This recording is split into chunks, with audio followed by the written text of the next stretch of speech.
Si vous deviez définir qu'est-ce que le royaume des cieux, qu'est-ce que vous direz? Tu nous poses la question. Oui. Pour moi, c'est ici et maintenant. Être bien dans son ici et maintenant. Là. Pour moi, c'est être en accord avec tout. Il y a la réponse dans le texte, d'ailleurs, j'ai vu, c'est un état d'esprit. Le royaume des cieux est un état d'esprit. Ça qui correspond à ce que tu dis, d'ailleurs. Parce que c'est un état d'esprit. Voilà.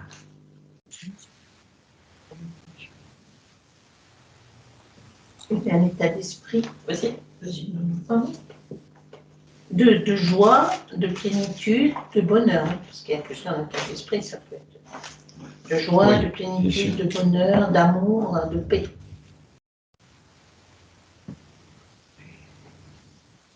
Plénitude. Dans la plénitude. D'autres éléments? Moi, je dirais que c'est un va-et-vient entre le ici et maintenant et une sphère plus élevée, où quand je vais me balader dans la nature, j'ai l'impression que je suis plus dans cette sphère plus élevée. Et dans ton ici et maintenant. Oui, pour moi, c'est un va-et-vient entre les deux, je ne sais pas comment dire.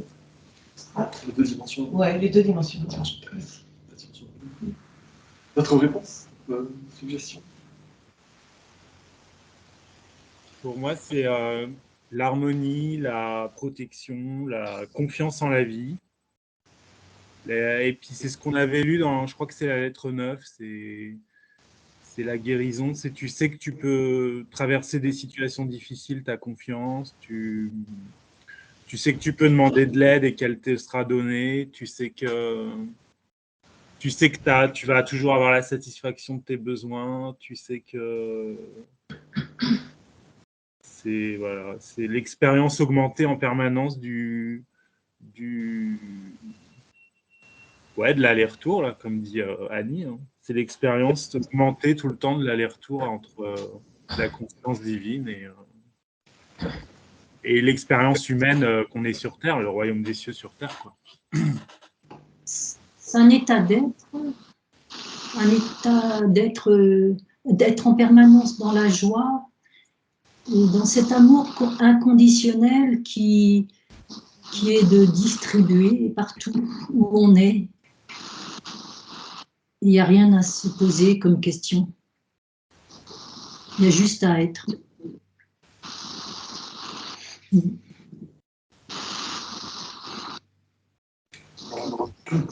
Question subsidiaire, comme a introduit Eric. Et le royaume des cieux sur Terre, alors? Qu'est-ce que c'est? Si vous deviez expliquer ça à quelqu'un, qu'est-ce que c'est le royaume des cieux sur Terre? Ben ça a été dit, c'est un état d'esprit purifié des impulsions jumelles, donc d'attachement et de rejet, donc dépourvu d'ego, d'envie, de haine, voilà, et d'être dans l'amour de l'inconditionnel, de telle sorte que l'on soit transparent à l'amour de Dieu, mais sur Terre, pas après la mort, mais ici-bas.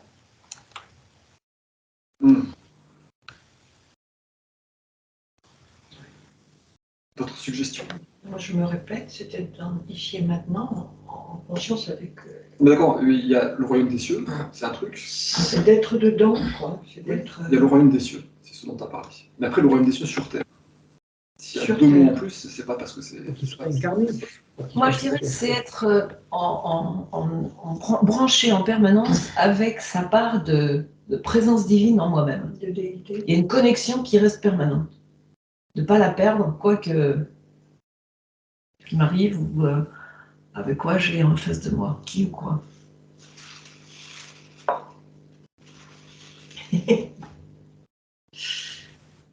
Bah, de toute façon, on va le voir un petit peu aujourd'hui. Hein. Et pour toi? Pour moi, en fait, le royaume des cieux, c'est Dieu dirige ma conscience et ma vie. Et donc, le royaume des cieux sur Terre, c'est Dieu dirige la conscience et la vie de tous les êtres. Ce qu'il dit dans le message de 2007.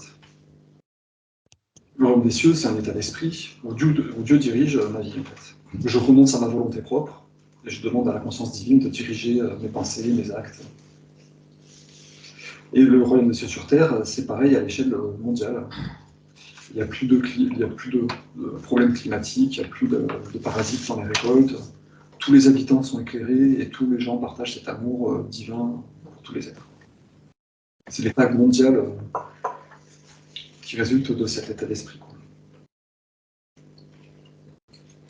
Enfin voilà, aujourd'hui, le passage là, c'est un petit extrait donc, de la lettre 2, où il parle de ce truc-là en mots simples, justement. Le royaume des cieux, qu'est-ce que c'est? Tout le monde se demande, alors, c'est quoi cette histoire? Donc là, il a exprimé là, simplement. Donc allons-y, et puis donc il donne l'exemple, voilà. Le travail du Père, qu'est-ce que c'est? Vous pouvez voir l'œuvre merveilleuse du Père. Regardez autour de vous croître le blé, l'herbe et les fleurs. Regardez les arbres, les oiseaux et tout ce qui vit. Vous verrez l'œuvre mystérieuse et magnifique du Père sans cesse active. C'est là que le Père maîtrise tout à la perfection. Voyez comme il y règne ordre et loi parfaits, croissance, développement, jusqu'à la moisson finale pour bénir l'homme, les bêtes et les oiseaux. Considérez la façon dont un homme, après avoir labouré ses champs, répand les semences sur la terre et les recouvre. Il range ses outils, il retourne à la maison, content qu'il y ait, s'il peut, suffisamment de quoi nourrir ses enfants et lui-même. Et pendant des jours et des jours, il dort, il se lève, et il n'entreprend rien de plus. Mais lorsqu'il ira visiter ses champs, il verra les pousses vertes jaillir du sol. Plus tard, il verra la croissance des tiges et des feuilles, et plus tard encore, il verra les grains se former. Puis un jour, il verra que le grain est gras et doré, prêt à la moisson. Cette longue croissance se sera faite sans qu'il n'y ait aucunement pris part. Le blé aura poussé d'une manière merveilleuse qu'il ne peut expliquer. Est-ce magique? Non. C'est l'œuvre du Père, la puissance, l'intelligence pleine d'amour dans tout l'univers, qui inspire l'œuvre et qui respire à travers elle. C'est l'activité du Père qui est la vie intelligente de l'univers. Lorsque vous pénétrez dans le royaume de Dieu, vous vous sentez bien. Vous vous sentez heureux et joyeux. Pouvez-vous imaginer les sentiments d'une femme égarant une grosse somme d'argent et se demandant comment elle va nourrir ses enfants? La voici en larmes, balayant la maison jusqu'à ce qu'il ne reste plus un grain de poussière. Puis, cachée dans un coin sombre, elle trouve une précieuse pièce d'argent. Et immédiatement, elle sèche ses larmes et sourit et se sent si vivante, si joyeuse, qu'elle court inviter ses voisins pour fêter avec elle sa retrouvaille. Elle qui croyait avoir tout perdu, la voilà maintenant riche après tout. Il en va de même lorsque vous trouvez le royaume des cieux, le royaume de Dieu. Au lieu des larmes et de l'angoisse, de la faim et de la maladie, vous trouvez la paix, la joie, l'abondance, la santé dans le royaume de Dieu. Vous ne connaîtrez plus jamais le besoin. Le royaume de Dieu peut aussi se comparer à un homme très riche, pratiquant le commerce des perles, qui, sa vie durant, voulut trouver une perle rare dont la beauté et la perfection éclipseraient celle des autres. Elle susciterait l'envie de tous ses confrères négociants. Un jour, il trouva cette perle, belle au-delà de tout ce qu'on pouvait imaginer, la plus parfaite de toutes. Il vendit tout ce qu'il possédait, renonça à la totalité de ses biens, pour acheter cette perle, et il fut heureux au-delà de tout ce qu'il avait jamais imaginé, tout ce qu'il avait jamais rêvé. Qu'est-ce que cela signifie? Cela signifie que tout ce qu'il avait autrefois apprécié dans la vie, une maison richement meublée, des biens, un certain mode de vie, une nourriture abondante, il avait renoncé avec joie pour posséder le trésor sans prix, la connaissance, le menant au royaume de Dieu, où le bonheur est un état d'esprit que le monde extérieur, avec tous ses soucis et tracas, ne peut troubler. On va faire une première pause ici.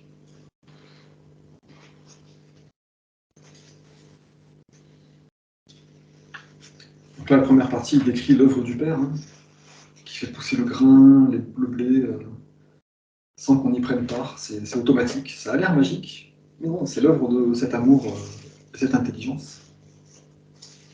Une intelligence pleine d'amour.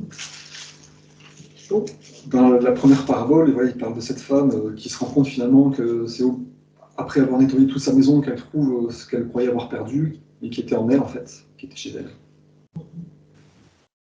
La deuxième parabole, il montre quelqu'un qui abandonne tout pour trouver le royaume, qui, une fois qu'il a trouvé le royaume des cieux, il consacre tout.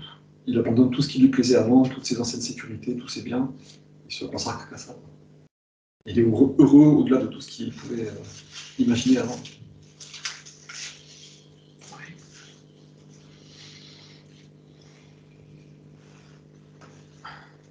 Donc ça permet déjà un petit peu de cerner les effets en cours du royaume des cieux et où il se trouve. Il se trouve en nous, c'est quand on a tout balayé qu'on trouve le royaume des cieux et qu'on a bien cherché partout. Et c'est aussi en abandonnant tout ce qu'on aimait avant, vraiment on le trouve.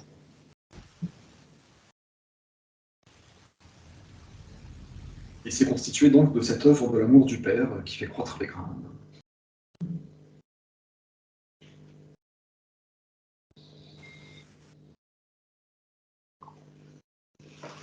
Donc c'est vrai que ça peut paraître un peu mystérieux comme ça. On se dit, mais vu qu'on baigne dedans, comment ça se fait que c'est pas en permanence à l'œuvre? Comment ça se fait qu'on puisse être malade si le grain pousse tout seul? Si c'est en nous, si... Sur les pensées erronées, les mauvaises pensées des hommes, fausses, les mauvaises choses. Mauvaises croyances.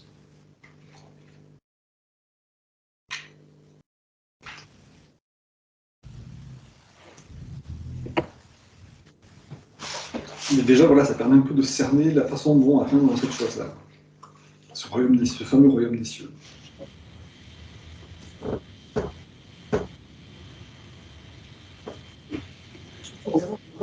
Au bon moment. On peut remarquer aussi, est-ce que je peux dire quelque chose, Marc? Vas-y, vas-y. Juste remarquer le mot, quand il dit qu'il avait tout donné avec joie pour posséder le trésor sans prix, la connaissance. Et la connaissance, elle est bien ressortie dans le texte. Donc, Connaissance. Bien. donc, quand il s'agit de connaissance, il y a quelque chose, il y a un travail à faire pour y arriver, quelque part. Donc, il nous faut des outils vraiment précis. C'est pas un roman, on ne peut pas le traduire comme ça, juste pour la beauté de la vie, de l'expression, etc. Mais c'est un manuel. Donc, tout doit être précis et bien, comment dirais-je, bien réfléchi à nous. Il ne suffit pas de sentir. Il faut arriver à ce niveau qu'on appelle la connaissance. C'est pour ça, je crois que ce mot est souligné. Sinon, on risque de passer à côté, quoi. Un peu. Merci. D'accord, oui, merci, oui, c'est vrai que c'est important. La connaissance qui mène au royaume de Dieu. C'est un petit peu, oui, ce qui nous aide à faire, c'est comprendre la réalité, acquérir une compréhension, un point de vue, des informations. C'est un corpus de connaissances, oui. Pour pouvoir faire une certaine démarche, méditer d'une certaine façon, prier d'une certaine façon, réagir, regarder la vie d'une certaine façon.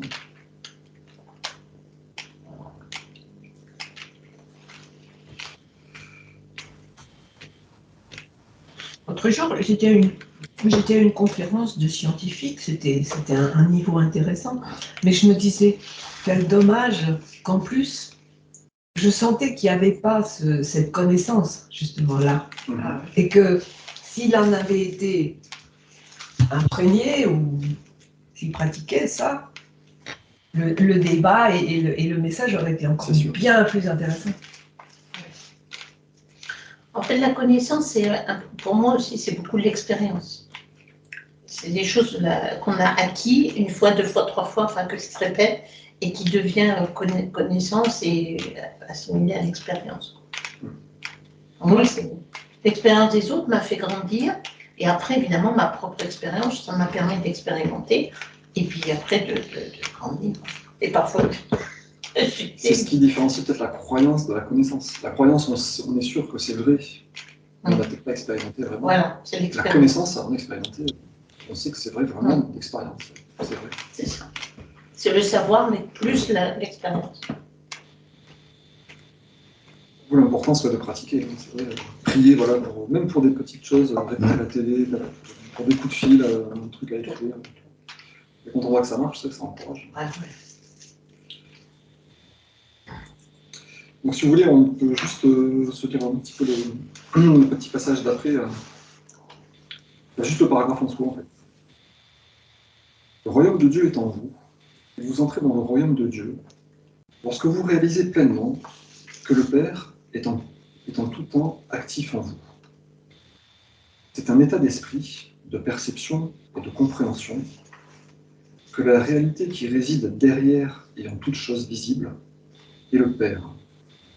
Elle est belle, parfaite, et que toute chose à la beauté et à l'harmonie, à la santé, à l'abondance, sont les créations de la pensée erronée de l'homme. Là, voilà, on a un petit aperçu de la chose. Un état d'esprit, de perception, de compréhension, que la réelle réalité qui réside derrière les choses, c'est le Père, en fait. Ce fameux Père qui fait pousser le blé. En conséquence, toute chose qui empêche le blé de pousser, qui apporte la maladie, ben, c'est notre pensée à nous.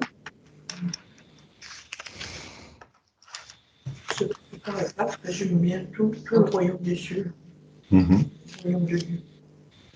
Et de quoi répondre, si on a envie de répondre, à des gens qui disent oui, mais alors Dieu, s'il existait, pourquoi tout le mal? Oui. Parce que toutes les pensées des hommes. Et voilà, toutes les mauvaises croyances qui viennent des parents, des grands-parents, des liens, de tout. Tout ça vient de l'ego. En fait. Oui, mais qui crée. Mais... Et en plus, la physique quantique le démontre maintenant. À la fin de cette lettre 2, je vous rappelle, il dit au contraire du genre humain, les arbres et les plantes ne peuvent pas se plaindre qu'ils sont affamés et nus. Du coup, ils ne défont pas l'œuvre du Père. Ouais. Donc s'il y a des guerres, s'il y a de la mort, c'est que nous, on défait l'œuvre du Père en permanence. Jusqu'à ce que non seulement il n'y ait pas seulement l'absence de croissance, mais il y a la production de destruction. Bah oui, puisque les paroles, les pensées sont constructives. C'est aller très loin à l'opposé de l'intention du Père, en fait, aujourd'hui.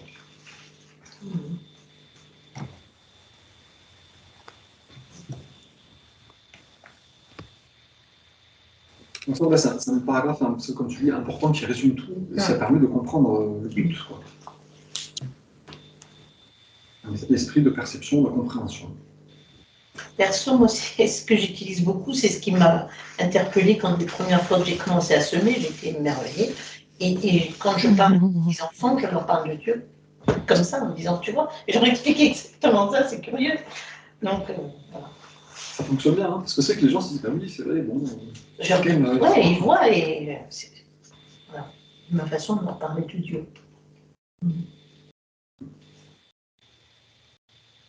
C'est plus facile de parler de Dieu quand on est proche de la nature, ouais, c'est vrai. Ça, on peut se servir de la nature pour parler de Dieu. De la nature, du règne animal, de tout. Oui. Quand il explique comment expliquez-vous que il y a des animaux qui ne mangent que de l'herbe et qui vivent bien. Que contient l'herbe pour faire du sang, Et oui. des os, du lait. Et c'est vrai que la première fois quand j'ai lu ça, je me suis dit, mais dans le fond, j'y ai jamais pensé. Qui boivent l'eau du caniveau et qui se portent. Si nous on essayait de fabriquer des os à partir de l'herbe verte, bah ouais. Peut-être du mal. Oui, bah oui. Mais voilà, le miracle du Père permanent fait que ça marche. Et donc c'est ça qu'il faut attirer dans notre conscience en fait. C'est cette puissance du miracle permanent pour arriver à s'imprégner la conscience de ça.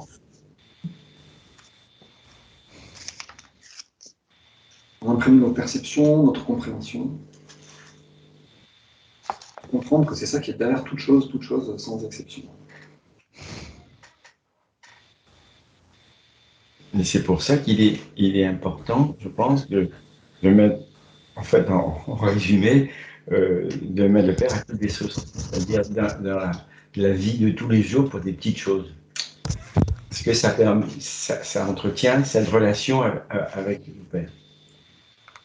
Le fait, par exemple, moi c'était au moment, je le fais moi maintenant, mais à un moment je le faisais énormément, quand je cherchais une place de parking, Oui. Je demandais au père et hop, aussitôt j'en avais une. Ça marchait royalement bien. Mais ça me permettait d'être en contact avec le père. C'est un réflexe, en fait, que j'avais acquis un peu. Tu penses à appeler Dieu, mais Oui. on pourrait coucher ses carottes, on pourrait le faire aussi. Oui. Ça salade aussi pour faire tout, quoi. En fait, c'est permanent. Hum, Il faudrait hum. réussir à... Voilà. Mais... Après, ça c'est mignon, mais c'est vrai que c'est bien de le faire aussi quand notre voisin nous embête. Quoi. Quand Quand notre voisin nous embête, quand Ah, on a peur, oui. quand il nous C'est règle ça. une tuile. Oui, aussi. Pas seulement Si vous dans- poussez, juste pensez à éteindre vos micros, hein, s'il vous plaît, quand vous ne parlez pas, s'il y a des bruits de fond. Merci. Quand il dit Et aussi remercier, simplement remercier quand il y a une pensée, remercier. Ouais. Oui, mais quand ça va mal, c'est bien de dire Ouais. ah, Ah oui. qu'est-ce que, quand on a des discussions un peu douloureuses, si Jésus ou Dieu était à ma place, qu'est-ce qu'il répondrait ou qu'est-ce qu'il répondrait pas? Je vous relis juste la dernière partie. Profitable. Je vous lis juste la dernière partie. Hein. Toutes choses contraires à la beauté, à l'harmonie, à la santé, à l'abondance, sont les créations de la pensée erronée de l'homme. Erroné. Donc quand j'épluche mes carottes, bon ça va, je suis pas trop hostile. Voilà. Mais quand je me plains de mon voisin qui est méchant, là j'ai une pensée erronée. Et donc là je vais créer la maladie. Et donc c'est à ce moment-là que c'est vraiment important de faire appel à Dieu. C'est bien de remercier, hein, c'est bien, mais si on passe la moitié de la journée à remercier, être dans la joie, et l'autre partie à être dans la colère et dans la haine, ça va pas. C'est surtout dans les moments difficiles où il faut faire appel à Dieu pour rester dans l'amour.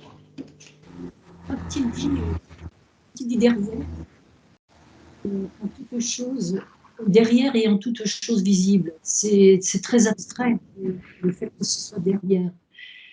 Et c'est ce qui est dur, en fait, pour l'être humain, c'est de prendre ce derrière. Le derrière, c'est ce qui n'est pas, qui n'est pas senti très. Bah justement, la première partie, ça donne un peu cet aperçu de qu'est-ce que c'est qui est derrière le blé qui pousse.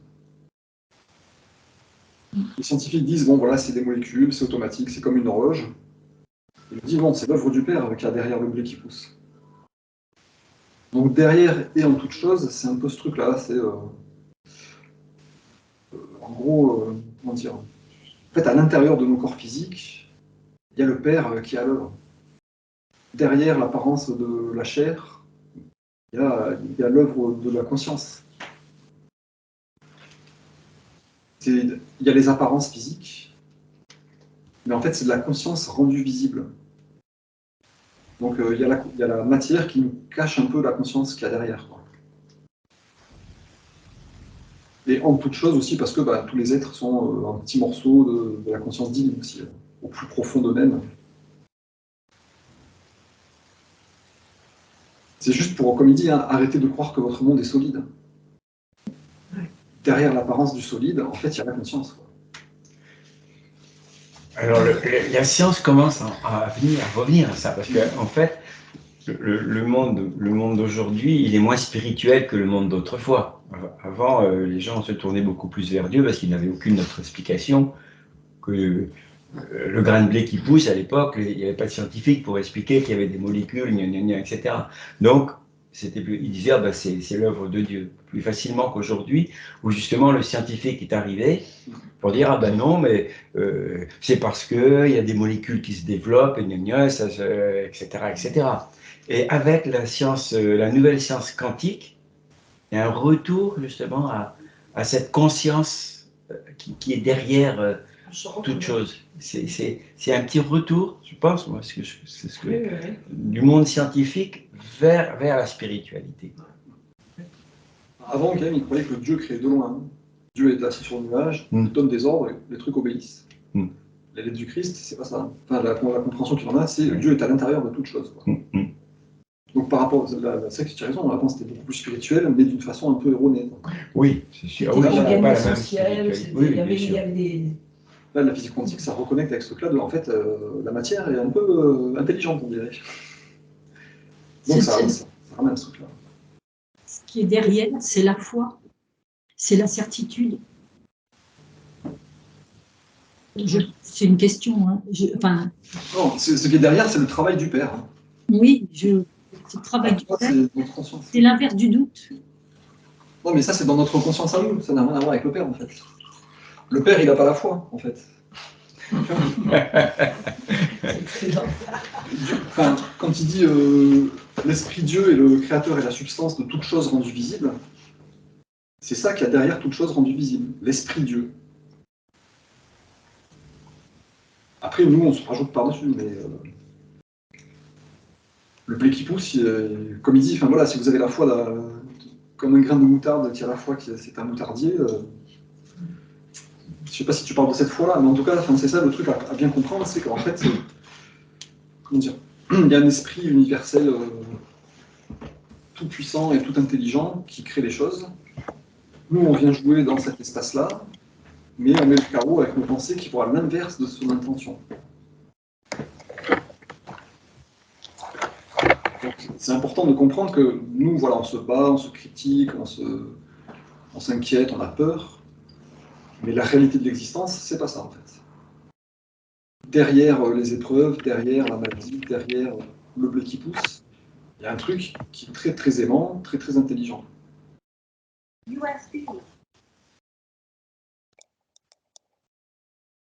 C'est comme le théâtre, nous on voit le théâtre, mais derrière le théâtre, il y a plein de trucs qui se passent, plein de gens qui travaillent pour que le théâtre fonctionne. Quoi. Ou derrière un film, on a l'impression que voilà, on filme des trucs qui se passent comme ça, mais non, il y a plein d'équipes qui maquillent, qui habillent, qui font des décors. Donc derrière le film, il y a tout un travail. Quoi. Nous c'est pareil, derrière la matière et le blé qui pousse, il y a tout un travail d'intelligence et d'amour qu'on n'aurait jamais soupçonné en fait. D'ailleurs, dans notre langage courant, on dit « oui, mais prends conscience que dans ce que tu vois, il y a eu ça en amont, il y a eu ça et ça. Oui. » On l'utilise, ce mot « prendre conscience Oui. Mais c'est un peu un fourre-tout. En fait, c'est comme un metteur en scène. Sur le plan horizontal, sur le plan vertical. Je suis invitée à manger chez quelqu'un, bah, je remercie parce qu'il y a eu du boulot. La maîtresse de maison a été achetée, a épluché, a cuit, voilà, il y a tout ça. Oui. Puis après, il y a la vaisselle. Il n'y a pas que le repas. Oui.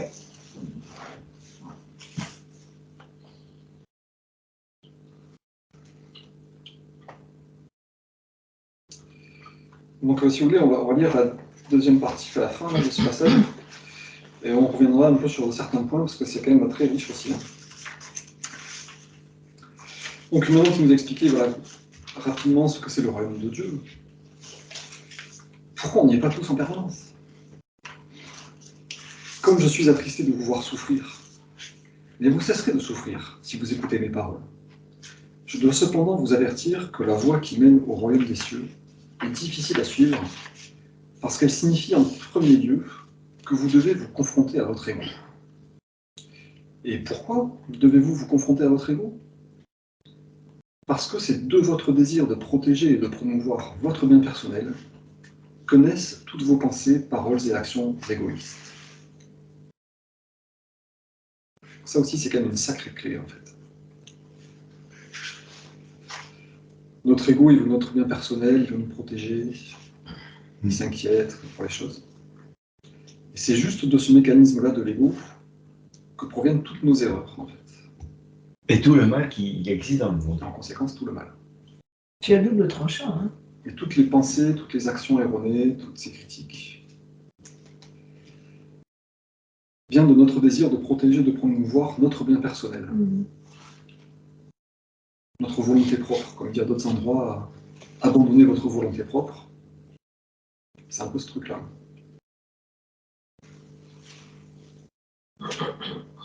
Mais alors, vous demanderez probablement, pourquoi devrais-je m'en soucier? Si ce que tu dis est vrai, qu'il n'y a pas de punition, que Dieu ne voit pas nos fautes, pourquoi devrions-nous nous soucier de notre comportement? Il y a tant de choses à apprendre ici que je me demande par où commencer. Comme je l'ai expliqué, vous tirez votre vie du Père, donc votre capacité de penser et d'aimer du Père. Tout comme l'intelligence Père est créatrice, votre conscience est elle aussi créatrice. Avec votre esprit et votre cœur, vous concevez vraiment les plans de votre vie et de vos expériences. Et quel genre de vie planifiez-vous et concevez-vous dans votre esprit? Si quelqu'un vous ennuie ou vous fait du mal, vous vous vengez d'une façon ou d'une autre. Vous croyez que si l'on vous blesse un œil, il vous faudra blesser en retour l'œil de votre adversaire. Vous croyez que celui qui tue doit être tué en guise de punition ou de compensation. Vous croyez que celui qui vous vole doit payer et qu'il faut lapider celui qui vous prend votre femme en même temps que cette dernière. Vous croyez devoir exiger le paiement de tout mal subi. Comme il est dans la nature humaine de blesser autrui et comme on vous a appris à crier vengeance, votre vie est une guerre perpétuelle. À la maison, entre époux, enfants, voisins, personnes publiques et nations. Mais votre père ne sait rien de cette guerre qui fait rage dans votre vie. Mais il connaît la tension qu'elle crée dans votre esprit et votre corps. Et il ne peut rien faire pour apaiser votre douleur, avant que vous-même vous arrêtiez la guerre. Il vous faut vous-même cesser de lutter. Il vous faut vivre en paix avec votre famille, vos voisins, vos employés, votre patron, les autorités, les autres pays. Et c'est alors que l'œuvre d'amour du Père, l'œuvre d'amour Père, pourra s'installer dans votre esprit, votre cœur, votre corps et votre vie. C'est alors que vous serez capable de reconnaître et de voir l'œuvre d'amour se réaliser en vous et pour vous par le Père. Rappelez-vous aussi que la grande loi, vous récoltez exactement ce que vous avez semé. On ne cueille pas de figues sur les ronces ou de raisins dans les épines. Pensez-y et comprenez cette parabole, parce qu'elle est très importante. Pas seulement aujourd'hui, mais tout au long des jours et des années à venir, et même pour l'éternité. Or donc, si vous voulez changer votre vie, changez vos pensées. Changez vos paroles qui découlent de ces pensées. Changez vos actions qui découlent de ces pensées. Car ce que vous gardez à l'esprit créera toutes vos expériences, votre maladie, votre pauvreté, votre malheur et votre désespoir.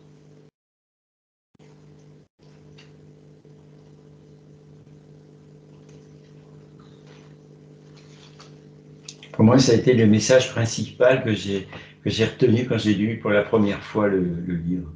Les Lettres du Christ, c'est vraiment, ça m'a ouvert un monde complètement différent de ce que... Et cette parabole-là. On ne cueille pas de figues sur les ronces, ou pas de raisin, ni de raisins sur les épines. Ça, c'est... C'est-à-dire, si je plante des ronces avec mes pensées, et que je m'attends à récolter des figues, je suis incohérent. Ouais. Et ça c'est un bon guide aussi pour se maîtriser, pour se discipliner. Si je plante des épines, que je m'attends à récolter du raisin, je suis fou.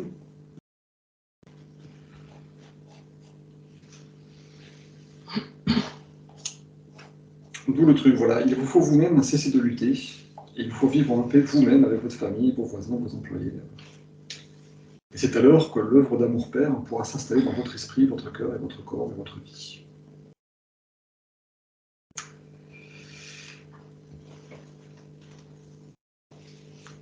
Donc là, on sent un petit peu la responsabilité, effectivement, qu'on a, et on est un peu tout seul face à nous-mêmes, quoi. Si on ne prie pas. Oui, tout ce qui nous... Tout ce que l'on vit, en fait, c'est nous qui le créons. Pour en résumer. Tout démarre de notre Tout démarre de notre pensée. Tiens, je suis en train de penser, pas très net ça. C'est pour ça qu'on se détruit quand on critique, quand on, etc. On se détruit sa santé, etc. Tout, en fait, c'est terrible quand on n'a pas assez conscience de ça. C'est vraiment des pensées. Ouais. Et parce que notre éducation d'enfant repose sur cette non-croyance aussi. Moi, combien de fois j'ai entendu, mais défends-toi. Et oui, on apprend en fait souvent le contraire, l'enfant. On vous a appris à crier vengeance. Quelque part, oui. Et puis dans les films qui passent, par exemple, je dis que ça. C'est tout le temps la vengeance, etc. Non, c'est ça maintenant, il y a la demande de pardon, le temps. C'est nouveau ça, enfin dans certaines séries. Ouais, mais écoute, globalement, moi, dans les je trouve films. qu'il y a des belles valeurs. Ouais, c'est vrai que globalement, la bête qui rôde sur Terre, c'est la luxure, la violence, tout horrible. Donc on est pris là-dedans. Et la vengeance. Et la vengeance. Et la vengeance. Voilà, le méchant qui tue tous les autres et qui a gagné, c'est le plus beau, le plus fort. Ouais. C'est une constante. Hein, Lui, pour lui, il a le droit de tuer, c'est le héros. Voilà. Et même dans les bandes dessinées pour enfants. Oui, aussi. Dessin animé, il se tape dessus. Enfin. Ouais. Tu sais qu'il y a heureusement, il y a quelquefois des beaux sentiments et des belles choses. Ah oui. Mais dans la majorité, c'est ce truc-là de vengez-vous, on vous prend votre œil, prenez l'œil de votre adversaire.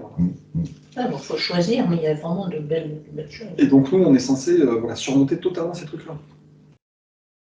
Si on s'y laisse aller un moment, ben, on va tout casser. Donc on va continuer à être malade. Ah oui. Donc bon là, il en parle pas, mais on ne peut pas y arriver tout seul. Et c'est pour ça qu'on a besoin de prier, de demander l'aide du Père pour y arriver. Quoi. Parce que tout seul, on ne peut juste pas y arriver, c'est trop dur. Il dit bien, hein, comme il est dans la nature humaine de blesser autrui, et qu'on vous a appris à vous venger, bah du coup, votre vie est une guerre perpétuelle. C'est comme les dominos sans fin, quoi. Le mec qui est tombé, papa, il fait tomber tout le monde, qui continue à se faire tomber, et puis bon, ça tourne en boucle infinie. Entre races, entre nations, entre parents, conjoints, frères, collègues de boulot, tout le monde voilà, se venge, se blesse. Il m'a blessé, je vais le blesser, je vais rembourser, je vais taper, je vais le venger, je vais truc. Donc tout seul, on est juste complètement pris dedans. Un piège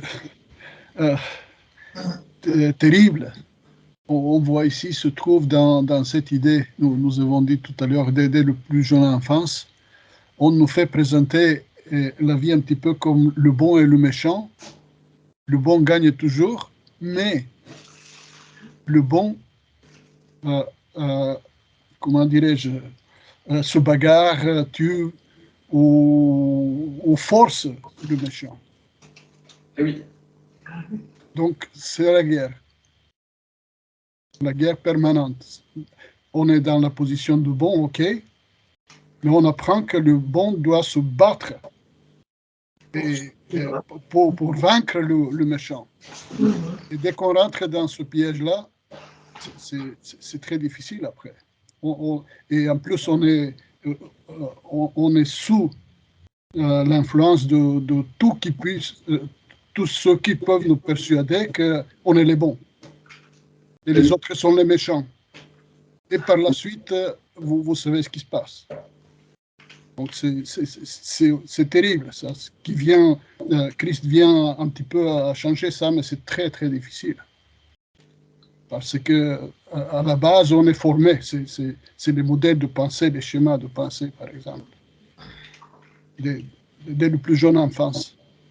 Le plus souvent, et presque toujours, comment dirais-je, on s'attune, on est avec les bons, mais on part en guerre contre les méchants pour les forcer de devenir bons. Voilà. C'est vrai que la vision des... Les résultats, on les voit tout le long de l'histoire. La vision des lettres, c'est en fait, on est tous des bons et il n'y a pas de méchants. Ouais. C'est un peu ça, vous êtes tous un à la racine de votre être. On est tous dans le camp des bons. C'est super. Il n'y a pas de méchants.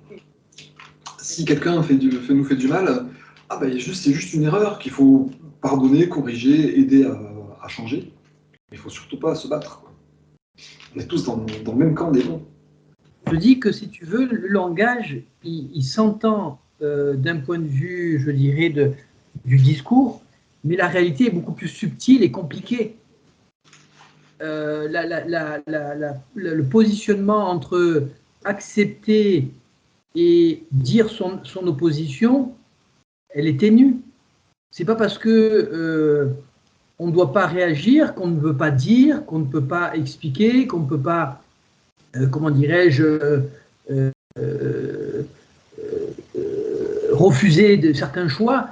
Si tu veux, derrière ce discours, qui est, je suis d'accord, hein, il y a des subtilités qui peuvent nous faire tomber dans des pièges où on devient la passivité, on bascule dans la passivité. Et si tu veux, la limite est ténue, je trouve. Et ça demanderait beaucoup plus de subtilité dans l'approche concrète de situation. Voilà. Tout à fait. C'est bien pour ça qu'on a besoin de prier. Hein. Parce que de Là, nous-mêmes, je suis d'accord. on ne sait pas comment faire. Tout à fait. C'est-à-dire, vous devez cesser de lutter et vivre en paix. La paix, c'est pas tout est immobile et tout le monde est coincé dans son coin. Hein. Il y aura quand même des difficultés, il y aura quand même des conflits, on va dire, mais ça ne sera pas de la lutte. On sera en paix, on résoudra les problèmes avec amour, et pour les résoudre avec amour, on a besoin de l'inspiration. Et c'est bien, je trouve, d'avoir ce partage-là ici, quel qu'il soit. Parce que ça... Moi, j'ai un sentiment de moins grande solitude, même si je sais que je suis dans le vrai, de me dire que en face de moi, je trouverai des êtres qui penseront ou qui essaieront d'expérimenter leur conscience de cette manière-là. Ben voilà, nous, on s'entraide entre nous. Oui. La pratique soutenir, hein, Je vais témoigner d'un problème qui m'est arrivé. J'ai divorcé et je suis encore en indivision depuis juillet 2021, mais ça fait très longtemps que je suis séparé. Et on doit avoir un rendez-vous chez le notaire. Et le rendez-vous, depuis octobre 2021, il n'arrive pas. Enfin bref, ça n'avance pas. Et à un moment donné, quand j'ai compris que les gens n'étaient pas impliqués dans le dossier, j'ai appelé le notaire de la partie adverse, de mon ex-épouse, en disant, écoutez, si je n'ai pas le rendez-vous d'ici ce soir, demain, je serai chez vous à midi moins le quart pour avoir le rendez-vous. Comme par hasard, le soir même, j'avais le rendez-vous. Alors, je l'ai dit avec courtoisie, mais fermeté. Et sans ça, c'était comme la conscience des avocats et des notaires de la partie adverse, adverse de mon ex-épouse, était dans une casserole d'eau chaude qui fait qu'ils ne voyaient plus la personne humaine. Ils voyaient un dossier parmi tant de dossiers, c'était nuageux. Et pour que la conscience de ce notaire puisse, je dirais, se reconnecter à la réalité, il a fallu que je lui mette un petit peu de pression. Je n'avais pas de haine, mais je lui ai mis la pression. Moi, Et ça faisait des mois que se faire respecter, on doit se faire respecter. Mais Oui, d'un douceur, quoi, sans... Mais avec fermeté et correction. Voilà, et correction, respect de et l'autre. sans On doit se faire respecter. chercher, sans hurler, sans taper sur la table, Oui, etc. oui. agir, mais pas réagir, en fait. Oui. C'est ça. Parce que c'est toujours la fameuse devise, tu t'as frappé là, Ouais. ton autre jour, pourquoi tu Agir pour faut faire, voilà. Mais c'est que Philippe, c'est pas évident à faire, oui. Pardon? C'est pas évident à faire. C'est la subtilité est fine. J'aurais pu très bien dire, bon, ben, j'attends, je prie, je demande à Dieu, c'est ce que j'ai fait, hein, bien évidemment. Et j'aurais pu rester dans une position d'attente, voire un peu de fuite, ou de faire le mort, de ne pas affronter la situation. Et à un moment donné, parce que je sentais que c'était le moment de le faire, j'ai appelé la standardiste, je lui ai dit, courtoisement, mais fermement, la nana a bien compris, il a envoyé le rendez-vous. Voilà. Donc, si tu veux, cette subtilité, voilà, il ne faut pas tomber dans l'angélisme. C'est ça que derrière, le risque, c'est ça en fait.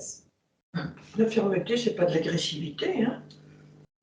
Et comme il dit bien, la conscience divine répond par un juste apport de conscience. Elle ne va pas nous faire apparaître un papier signé sur la table.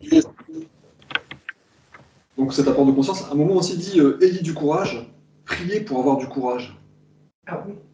Avoir du courage, c'est pas pour rester assis sur le canapé, quoi. C'est se dire, Voilà.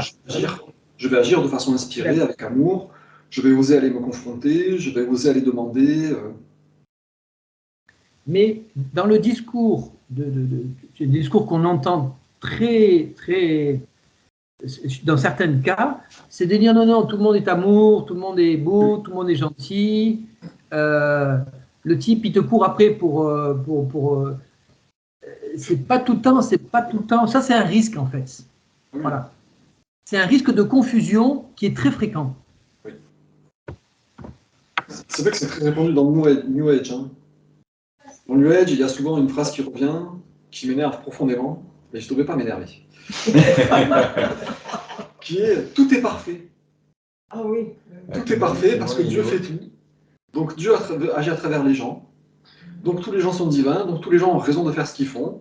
Donc il ne faut surtout rien toucher, il faut juste être content avec ce qu'il y a. Tout est parfait. Oui, l'accident de voiture, là, c'est parfait parce que... Et donc c'est une croyance qui est vraiment qui nie la progression spirituelle.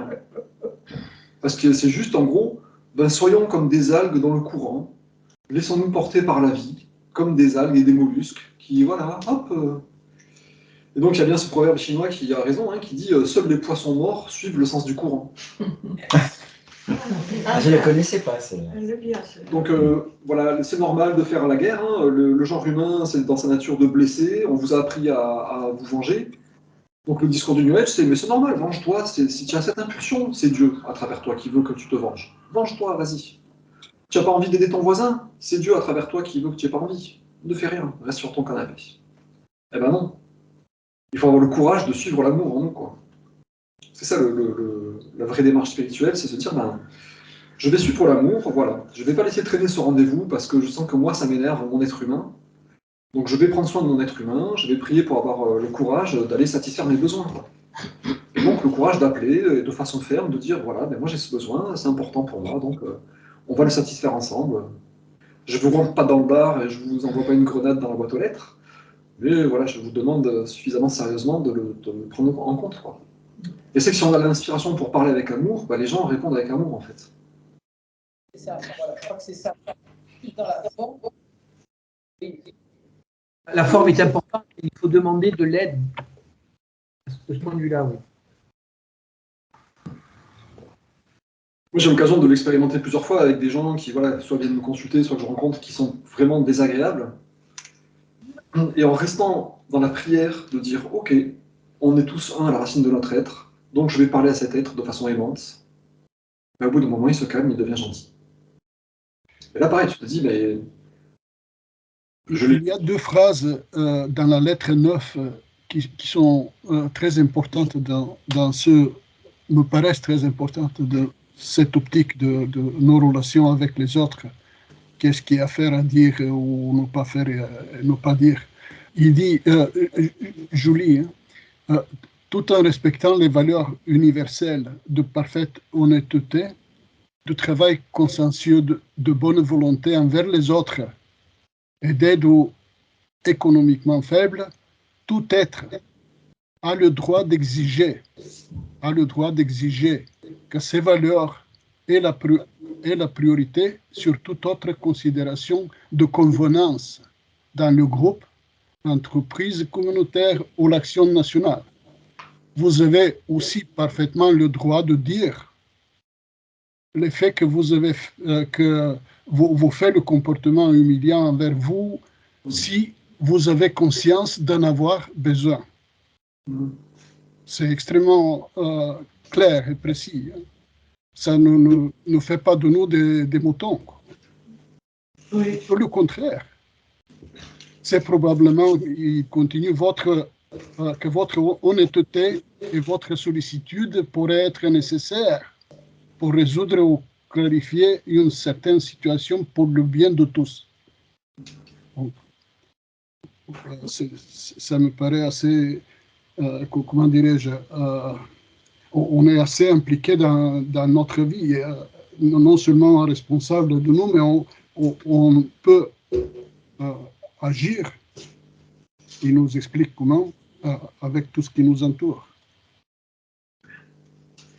Moi, ce dont juste je voulais témoigner en parlant de ces gens désagréables, c'est que c'est important de rester dans cette conscience d'amour et de ne pas s'arrêter justement à l'apparence, et d'aller voir ce qu'il y a derrière, en fait. Comme tu disais, Elisabeth, de se focaliser ce qu'il y a derrière l'apparence, même si je ne le perçois pas, me dire on est tous un à la racine de notre être, donc il faut que je reste dans l'amour, même si mon humain veut se défendre, voilà, pense à sa protection, à sa sécurité et à son bien-être à lui.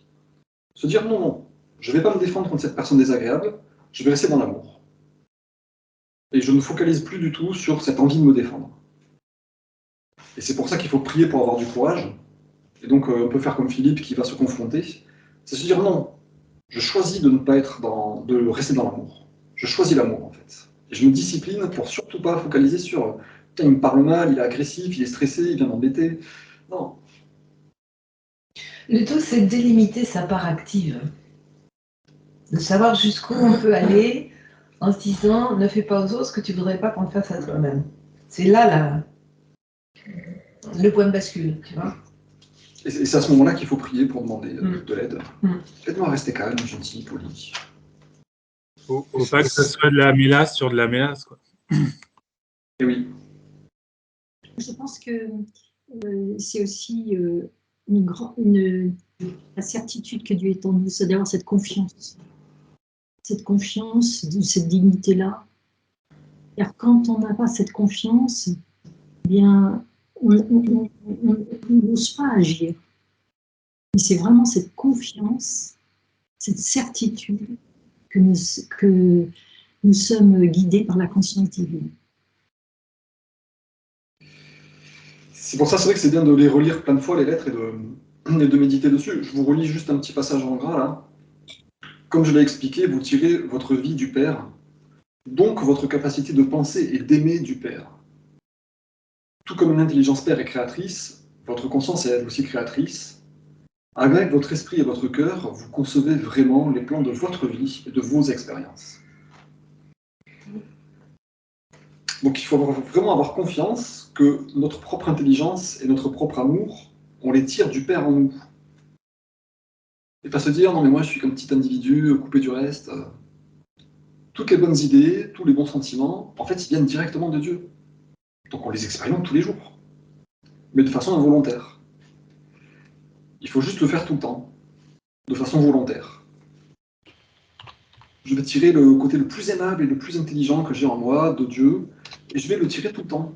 Je vais ne pas céder à mon ego qui veut se pencher, se battre.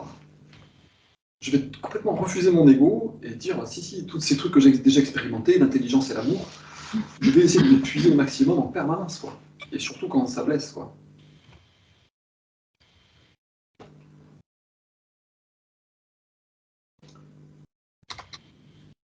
Bon, tout le travail est là, et c'est que quand on met en parallèle avec on ne colle pas de figues sur les ronces, bah, ça devient évident.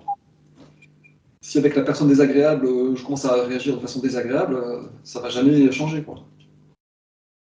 Si je veux récolter des figues, il faut que je plante des paroles aimables, que je lui souris, même si mon ego me dit remplis-le dans de l'art, fais-lui la gueule.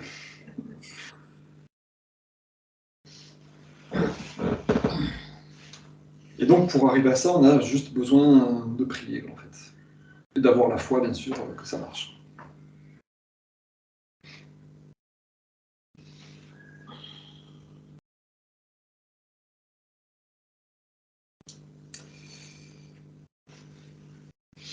Sachant qu'on est exaucé que si on croit fermement qu'on va être exaucé. Si on a un doute, ça ne marche plus. Il faut vraiment avoir une croyance absolue dans la réponse divine, quoi. Que ça va venir. Il faut s'abstenir de douter ensuite toute la journée, quoi. Ah. C'est ça qui est, moi je trouve à mon niveau qui est difficile, c'est de ne jamais douter, en fait. Prier, méditer, ça marche. Enfin, j'y arrive. Mais il y a des moments où je doute, où j'ai peur. D'autres moments loin dans la journée, ou le lendemain, ou 3 jours plus tard. Et le doute fiche tout en l'air. Voilà. Il y a quelqu'un qui demandait, Algia, qui demandait, oui, mon amie très spirituelle, qui est quand même dans la misère financière, et pourtant elle prie beaucoup, elle fait plein de choses beaucoup. S'il y a des moments, elle est dans le désespoir, elle se dit je suis pauvre et j'en peux plus, elle casse tout ce qu'elle a fait en prière. Voilà. Et c'est vrai que tant qu'on n'a pas lu les lettres, on ne comprend pas ça en fait. On dit bon, j'ai prié, j'ai fait la bonne action comme à l'école, j'ai fait mon devoir, après je peux faire n'importe quoi. Mais Dieu, il a entendu que j'ai prié, donc Dieu répond. Mais non, si tu fais n'importe quoi à côté, ça casse tout en fait. Et donc il ne faut jamais faire n'importe quoi avec nos pensées. Toi, tu parles de tout, mais moi je parle de mérite. Chaque fois on dit t'as mérité, t'as mérité, t'as mérité. Alors ça crée le doute.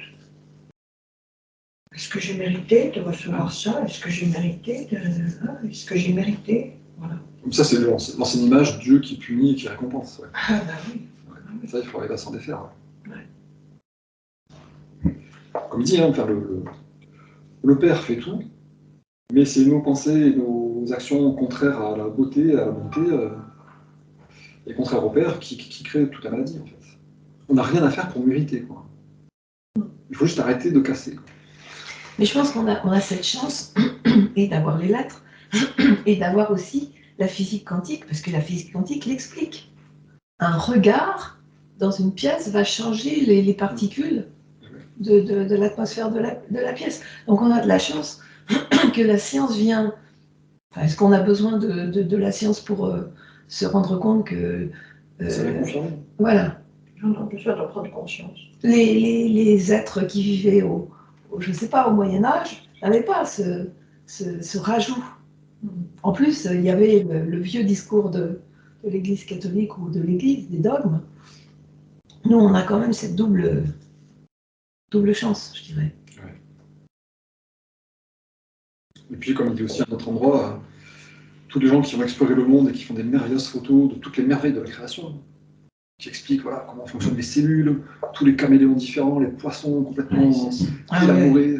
On n'arrête pas de s'émerveiller sur la création grâce à tous ces progrès techniques. Quoi. Toutes les émissions sur les animaux, là. Donc il faut vraiment s'en servir pour augmenter notre foi en Dieu. Quand on parlait d'avoir la foi quand on prie. Ah oui. Moi, personnellement, en ce moment, je suis en train de me goinfrer de vidéos de biologie sur le fonctionnement des cellules et du corps, justement avec cette vision-là, en me disant, mais voilà, constate un peu toute cette intelligence. Et il y a plein de parties juste incroyables, quoi. Dans la surface des cellules, il y a des petits moteurs qui tournent pour produire de l'ATP. Tu te dis, mais c'est dingue, quoi. Enfin, des moteurs avec un stator, un rotor, tac, tac, tac, et ça active des enzymes et ça transforme des molécules. Et il y en a plein, des milliers, ça tourne partout. À la surface des toutes petites mitochondries. Donc on se dit, ça, c'est... Quand on le voit à l'échelle moléculaire, on se dit, ben, comment on peut croire à un univers matériel, là? On voit le truc. Une molécule là, une molécule comme ci, des protons qui passent, et ça fait tourner. Et donc, ça active les enzymes, et donc, ça fait 100 molécules d'ATP à la seconde. Là. On se dit, putain, ouais. C'est extrêmement bien conçu, c'est comme du mécano très très pointu, mais qui fonctionne tout seul, quoi. C'est ça qui est merveilleux. Donc voilà, il faut se focaliser sur cette intelligence partout pour augmenter la foi.